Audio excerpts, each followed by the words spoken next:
చూపిస్తుంది? నువ్వు చూస్తే నిన్ను చూపెడుతుంది, నేను చూస్తే నన్ను చూపెడుతుంది. బామ్మ, అయితే ప్రత్యేకమైన అర్థం అయితే కాదుగా మరి, ఎందుకంత జాగ్రత్త? అర్థం నీకు ఎన్నో పాఠాలు నేర్పుతుంది తెలుసా?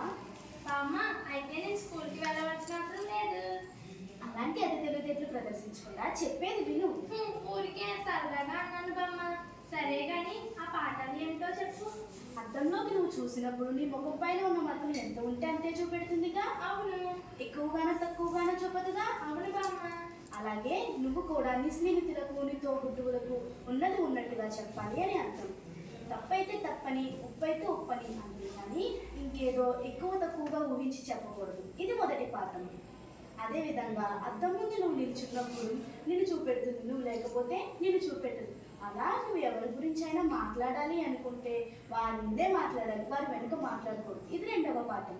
బామ్మ, చాలా ఆసక్తిగా అనిపిస్తుంది. ఇక ఆ మూడో పాఠం కూడా చెప్పు, వినాలనిపిస్తుంది. చెప్తాను. మీలాంటి పిల్లలు వింటే రాబోతున్నారు వారు విన్నట్టే.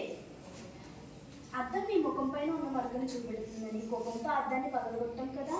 అలా ఎవరైనా మనలోని లోపాన్ని మనకు చెబితే కోపం తెచ్చుకోకుండా మన లోపాన్ని సరి చేసుకోవడానికి ప్రయత్నించాలి. ఇది మూడవ పాఠం.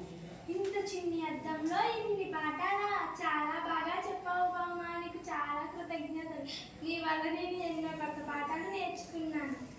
తెలుసుకోవడం, నేర్చుకోవడం గొప్ప కాదు, విషయాలను జీవితంలో పాటించడం గొప్ప. నీతో పాటు నీ స్నేహితులకు కూడా తెలియచేయాలి. తప్పకుండా బామ్మ. ధన్యవాదాలు.